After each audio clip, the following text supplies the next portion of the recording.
Well, the effort that we put in last October in planting Dutch bulbs is just now paying off.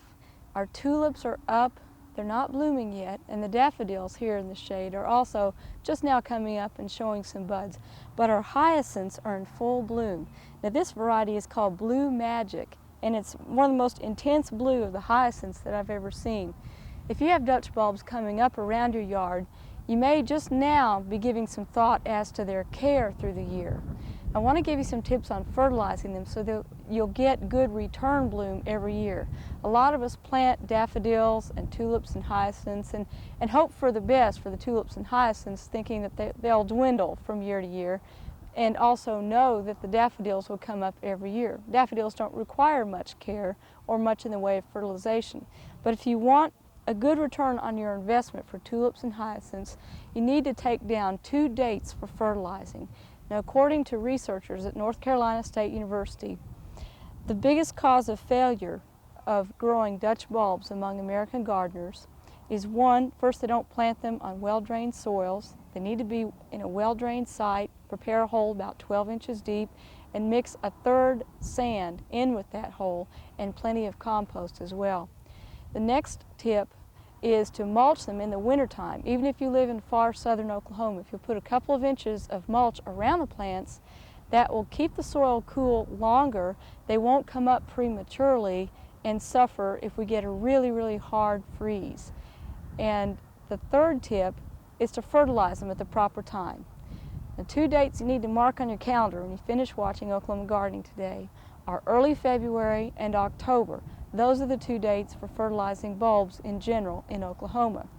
A lot of us look at bulbs right now in bloom, and that's when they think about caring for them.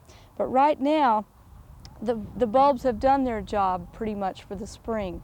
They're blooming. In a few weeks, the foliage and flowers will be dying back, and the bulb will be going dormant for the summer. If you fertilize right now, especially with a high nitrogen fertilizer, you'll not help the plants any, and you'll waste a lot of fertilizer.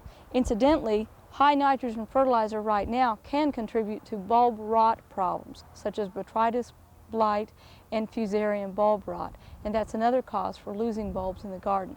If you're going to fertilize your bulbs, at your February fertilization in early February, put on 5 ounces of urea per 100 square feet of bulb bed, and scratch it into the soil, water it in real well. That's when the foliage is just starting up. That's when it needs nitrogen to get good green color. The second time to fertilize is in the fall. When you're planting, and also over your beds that are already planted, apply 3 pounds of a complete fertilizer, such as 10-10-10, 3 pounds per 100 square feet. Scatter that over the bulb bed and work it in a couple inches deep. That's the time when your bulb roots are proliferating through the winter and shoots are developing below the soil. It's also the time when new bulblets are being set on around the plants. So if you remember those 2 fertilization times, early February and October, you should have good success with your bulbs. Now I want to take you on a brief armchair tour of the Dutch bulb industry. The folks at the Netherlands Flower Bulb Information Center sent us some videotape of the bulb industry. I want to go through that with you briefly. The Dutch bulb industry is a tremendous industry in the Netherlands. They start out with fields of bulbs that are harvested in early summer, and they go along and first clip off the tops of the flowers. They build good healthy foliage, and in the late summer and early fall they dig with a machine that is similar to a potato planter. It digs up the bulbs. The bulbs are then taken to packing houses. They are graded according to size and quality. Then they are packed up, usually in large boxes that are going to be used on retail displays in stores. If you've gone into a retail store and seen the different boxes of bulbs, that they'll have several hundred to a box, and these are arranged for on-site display and retail sales.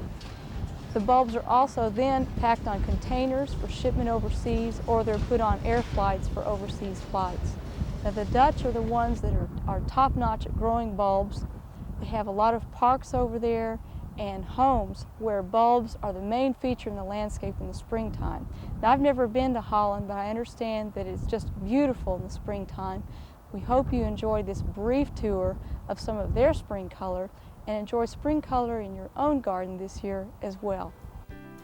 We hope you've enjoyed this classic from the Oklahoma Gardening Vault. Remember, even though these tips and techniques are timeless, there's always something new to learn in the world of gardening. By subscribing to both Oklahoma Gardening and OK Gardening Classics, you'll have access to a wealth of gardening knowledge, both classic and contemporary.